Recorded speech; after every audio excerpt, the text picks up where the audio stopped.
দোষে গুণেই তো মানুষ।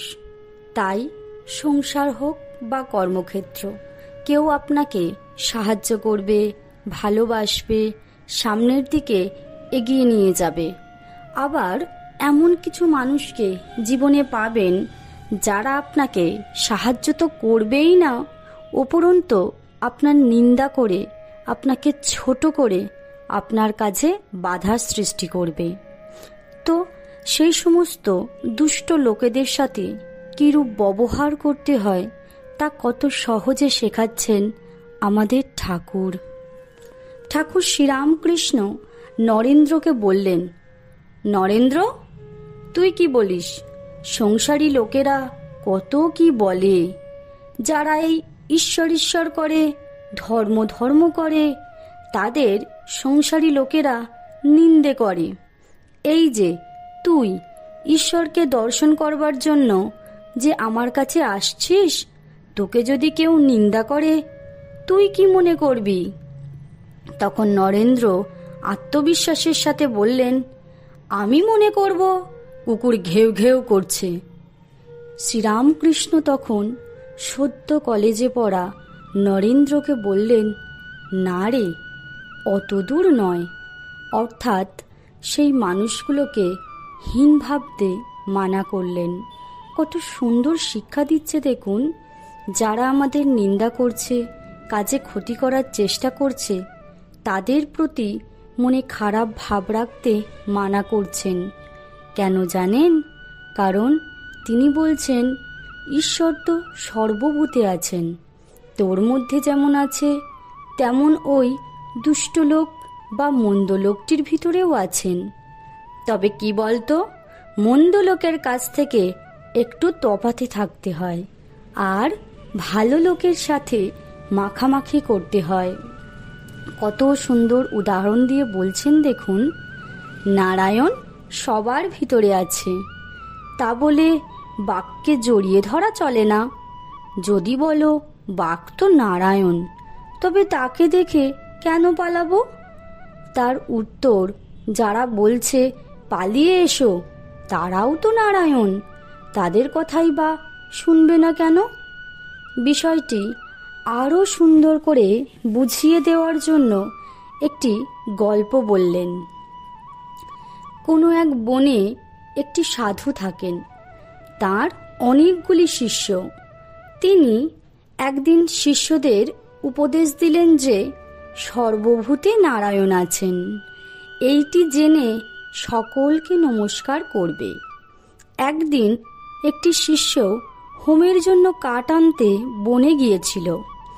এমন সময় একটা রব উঠল, কে কোথায় আছো, পালাও, একটা পাকলা হাতি যাচ্ছে। সবাই পালিয়ে গেল ভয়ে, কিন্তু শিষ্য পালালো না। সে জানে যে হাতিও নারায়ণ, তবে কেন পালাবো? এই বলে দাঁড়িয়ে রইল, নমস্কার করে স্তব স্তুতি করতে লাগলো।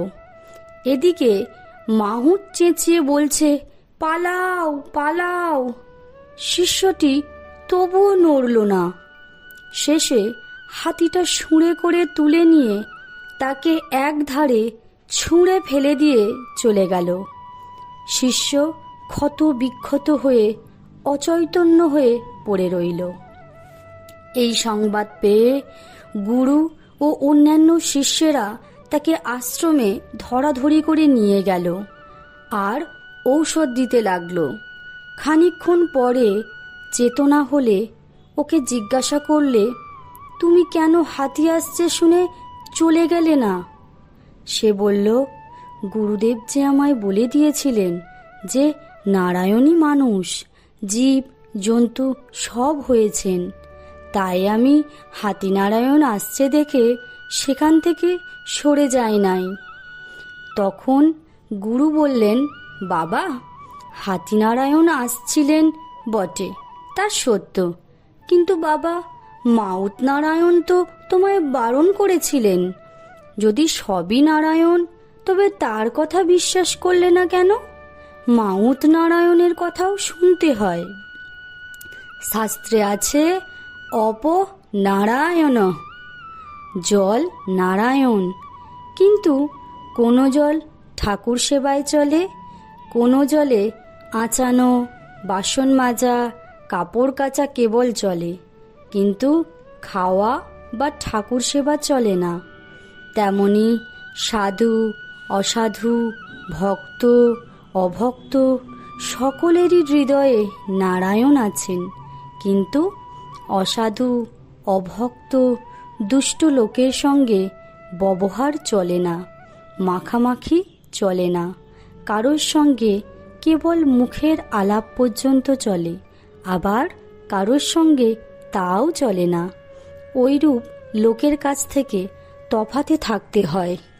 তাই কেউ যখন আপনার নিন্দা করবে, কটু কথা বলবে, আপনাকে ছোট করার চেষ্টা করবে, তাদের থেকে দূরে থাকবেন, মন থেকে দূরে থাকবেন, কিন্তু কখনোই তাদের প্রতি মনে রাগ, হিংসা, দ্বেষ পুষে রাখবেন না।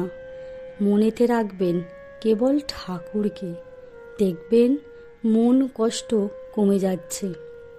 ঠাকুর, মা, স্বামীজির আশীর্বাদ সকলের ওপর পড়ুক এবং সকলেই ভগবত প্রেমে মেতে উঠুন।